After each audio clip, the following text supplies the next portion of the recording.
So we know the demand curve is downward sloping because as prices go up, the quantity, the amount we are willing and able to buy, will go down. So we move from here to here, downward sloping demand. So when there is a change in price, so we're going to use this little triangle here as a delta, and it means change. A change in price causes a change in quantity demanded. This is a movement along the demand curve. What we want to look at now is what would cause us to change the quantity that we are willing and able to buy at every price level. So what would make you want to buy more at high prices and more at low prices? This is a change in demand. So we want to look at what changes demand. What would make us buy more at every price level? And there are 6 things that change demand. The first is a change in taste or preference. So if something is cool, must have, popular, so you think about at Christmas time, that gift that everybody wants. Then if everybody wants it, there are now more people who are willing and able to buy it at the current price. And so that puts us on a dot that's not on the current demand curve. So we've actually shifted the demand curve to the right. So if there's an increase in preference, we like it better, it's cooler, we must have it, then there is an increase in demand and the graph shifts to the right. There are other things that change demand. Quality, for example, changes demand.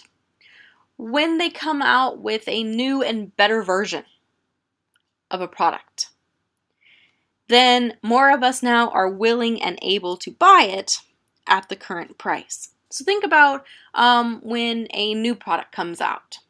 So do you ever buy the first edition of a product, or do you wait till they kind of work the kinks out until you get it? Well, if you're one of the first people to get it, it's probably a taste or preference. You want to be the first. It's cool to have it when no one else does. When everyone else starts to buy it, once they have seen the increase in quality, then we see a shift in demand because it's a better product, right? We want less of the old version. We want more of the new version. So quality will increase demand. Income also impacts demand. So if we look at things like cars, when our income increases, we can then afford a new car. And so as a population, when our income increases, the economy is booming and we're making more money, then more of us go out and buy vehicles. And that's because that increase in demand. There's more of us, the quantity has increased. There's more of us who are willing and able to buy at the current price for the vehicle. So an increase in income will increase demand. The fourth thing that changes demand is an expectation of future prices. No. See if we can get our words back. An expectation of change in future prices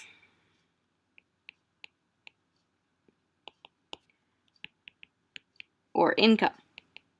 Now you could actually separate these out and say there are 7 changes in demand as well. So let's look at these. An expectation of a change in future prices.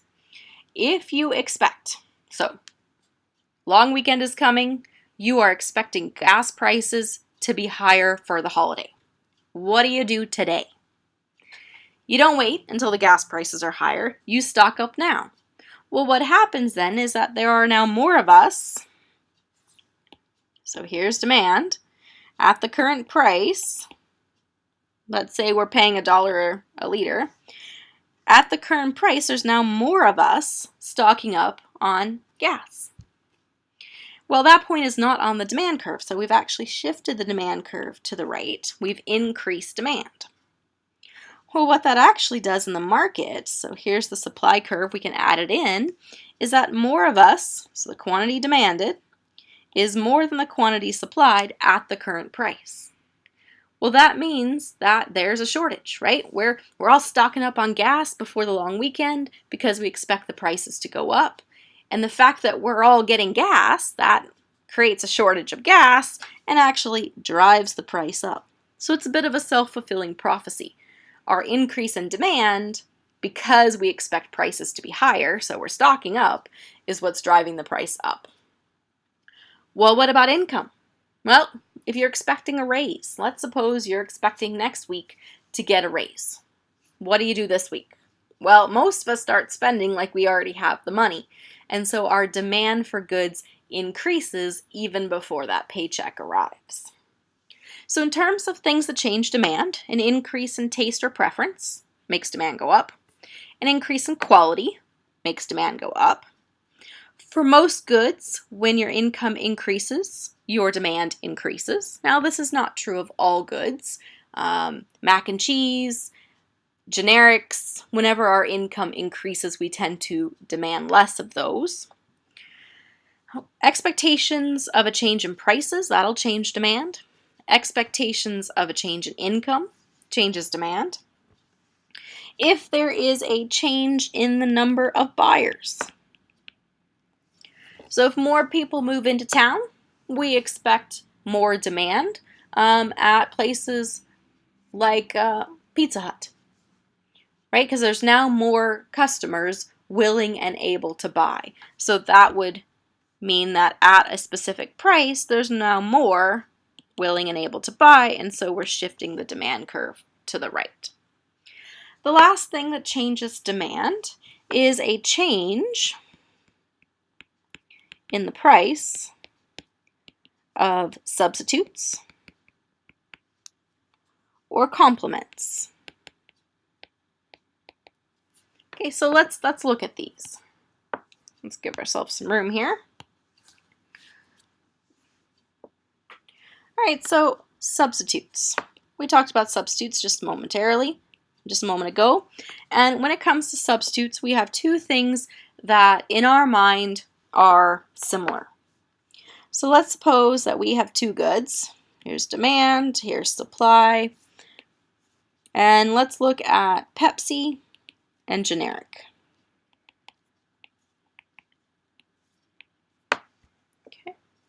So the change in the price of one good will change the demand for another good. So let's suppose that companies have found a more efficient way to make generic, and so there's an increase in the supply of generic, and that increase in supply is going to push the price down. So the price of generics have fallen. Okay. If Pepsi and generics were originally at the same price, but now the price of the generic is lower than where the Pepsi was, that's going to impact the sale of Pepsi. Because if these are substitutes in your mind, if they are the same to you, which one would you rather buy? Well, you'd rather buy the cheaper one. Which means at the current price for Pepsi, what has happened to the amount of Pepsi we are willing and able to buy? Well, if generic is the same to you, you might as well get the cheaper generic. So that means at the current price for Pepsi, the amount we are willing and able to buy is less. And notice that point is not on the demand curve. We've actually shifted the demand curve to the left. So if there is a decrease in the price of generic below Pepsi, so here's our substitutes, then there's going to be a decrease in the demand for Pepsi because we're buying less at the same price.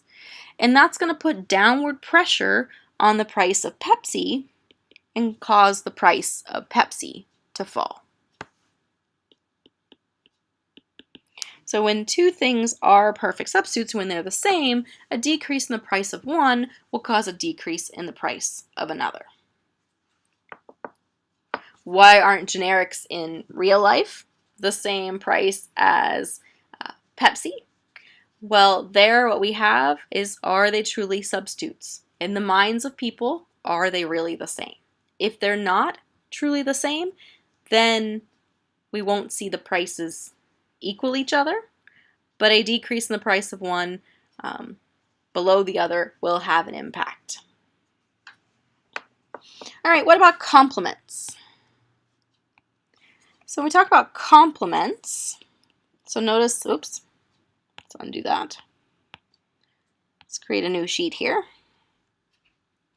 Complements, when something is a complement with an E, it means they go well together, as opposed to complement with an I, which means to flatter. So if we have two goods that are complements, then that means that when you have one, you only like it if you have the other. So let's suppose that you only like tea if it has sugar in it. All right, so here we have demand for tea, supply of tea. Here we have demand for sugar, supply of sugar. Well, there's been issues lately with the production of sugar becoming more costly.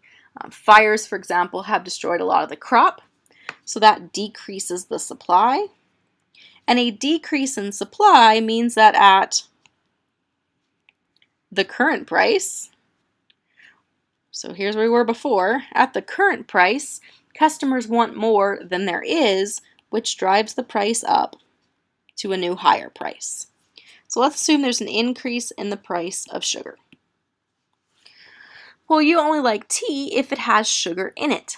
So now that sugar is more expensive, do you want as much tea, since it's going to cost you more since you have to buy tea and sugar? Well, at the current price for tea, the amount of tea we are willing and able to drink is going to be less because we can't afford as much sugar. So when the price of sugar goes up, the demand decreases for tea because we like the two together and sugar's more expensive. Well, that decrease in the amount of tea we are willing and able to buy at this price means we're no longer on the demand curve, so we've actually shifted the demand curve to the left, that decrease in demand. That means at the current price for tea, what's happening is we want less than businesses want to sell. So how do businesses get rid of the tea? They put it on sale. So when the price of sugar goes up, the price decreases for tea.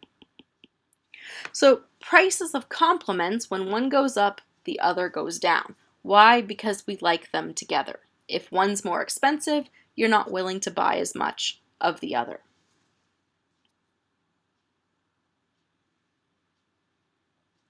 So what changes demand? Changes in preference or taste, changes in quality, changes in income, changes in expectations about the future, whether it's prices or income, changes the number of buyers, and changes in the prices of related goods, either substitutes or complements. How they're related is important because it impacts whether demand is increasing or decreasing and what happens to price. So we need to be able to specify whether something is a substitute or a complement.